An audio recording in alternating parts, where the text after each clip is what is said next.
ખેડાના માતરમાં જળબંબાકારની સ્થિતિ નિર્માણ પામી છે। જળબંબાકાર સ્થિતિ માનવ સર્જિત હોવાનો આક્ષેપ કરવામાં આવ્યો છે।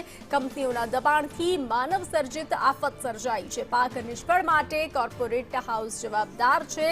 ખેડૂતો આવા આક્ષેપ કરી રહ્યા છે। પાણી નિકાલના માર્ગો પર દબાણો હોવાનો ખેડૂતોનો આક્ષેપ છે। દેથલી, બામણ ગામ અને સાયલામાં ભારે નુકસાન પહોંચ્યું છે। ખેતરો બેટમાં ફેરવાતા ડાંગરનો પાક નષ્ટ થયો છે। સોલાર પ્લાન્ટના દબાણથી પાણી અટક્યાનો દાવો કરવામાં આવ્યો છે। સિંચાઈ વિભાગે પાણી નિકાલની કામગીરી ન કરી હોવાનું ખેડૂતોનું રટણ છે। છેલ્લા 15 વર્ષથી આની આ પરિસ્થિતિ છે। 5 ઇંચથી વધારે વરસાદ આવે એટલે આ પરિસ્થિતિ થાય। હવે અમે સરકારશ્રી જોડે એવી માંગણી કરી છે કે અમને પાણીના નિકાલ માટે નિકાસો અલગથી કરી આલો। બીજા નંબરમાં કે ફેક્ટરીઓ છે, મોટા મોટા રોડ આવી ગયા, આડ બંધ આવી ગયા, એની માટે મોટા મોટા નિકાલોમાં નાળા બની આલો અને દર વર્ષે કાંસ સાફ કરો એમ। આજે પાણીના નિકાલ માટે સાફ કાંસે 20 ઇંચ વરસાદ પડ્યો, આ તો બહુ ખૂબ વરસાદ કહેવાય। આ તો મેં મારી આટલી ઉંમરમાં પહેલી વખત જોયું એટલું પાણી। આ પરિસ્થિતિ 23 તારીખથી આજે 5 દિવસ થયા। વિરોજા, દલોલી, ભામણગામ, આડેવા, વાલોત્રી, વસ્તાણા આ બધી બોરણમાં જ ગઈ ડાંગર। કારણ આ પાણી બહુ આવ્યું અને આજે 20 ઇંચ વરસાદ પડ્યો એટલે એ નિકાલ થાય એવું જગ્યા છે નહીં। હજુ આ પાણી તો 10 થી 15 દિવસ લગી નિકાલ થવાય એવું લાગતું નહીં। પરિસ્થિતિ બહુ ગંભીર છે અને મારો ખેડૂત વર્ગ બહુ હેરાન થાય છે, બરાબર। એના માટે જો આ ધરું અત્યારે બધો જતો રહ્યો એટલે આખું વર્ષ એનું નિષ્ફળ જાય છે, બરાબર। કઈથી લાવે ધરું ભરું આ તે બધું, અને આ બધો પ્રોબ્લેમ આપણે એલિકોન સોલારના લીધે સર્જાયો છે, બરાબર।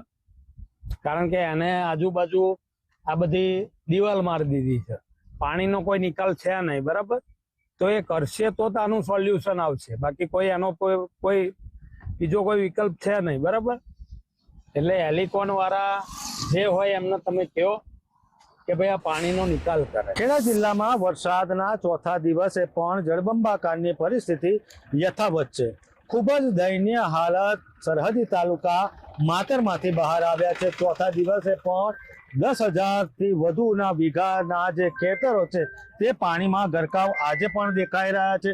દ્રશ્ય પણ ઘણું કહી જાય છે કે આ જે ખેતરો છે જેમાં રહેલા ઊભો પાક એટલે કે જે વાવેતર કરેલો ડાંગરનો જે પાક છે તે બિલકુલ નિષ્ફળ ગયો છે। કારણ કે વાવેતર કર્યાના થોડા દિવસોમાં ભારે વરસાદ એટલે 17 થી 20 ઇંચ વરસાદ માતર તાલુકાના આ સરહદી વિસ્તાર એટલે કે વિરોજા, દેલોલી, આત્રોલી સહિતના જે વિસ્તાર છે તેમાં પડ્યો હતો ને તેના કારણે પાણી ચોમેર ભરાઈ ગયા હતા અને અત્યારે 5 થી 10 ફૂટ તમામ ખેતરોમાં પાણી છે, જેના મુખ્ય કારણભૂત કહી શકાય કે જે દ્રશ્યોમાં દેખાઈ રહી છે આ એક ખાનગી કંપની દ્વારા એક સોલાર પ્રોજેક્ટ ઊભો કરવામાં આવ્યો હતો અને આ સોલાર પ્રોજેક્ટમાં કહી શકાય કે જે સરકારી અને કુદરતી પાણીના નિકાલના જે વેરા હતા તેને દબાઈ દેવામાં આવતા આ પરિસ્થિતિનું નિર્માણ 15 થી વધુના ગામના ખેડૂતોને વારો સહન કરવા આવે તે રીતના ઊભો થયો છે। કારણ કે ખેડૂતોનો જે પાકની આશા હતી ચોમાસુ પાકની તે બિલકુલ હવે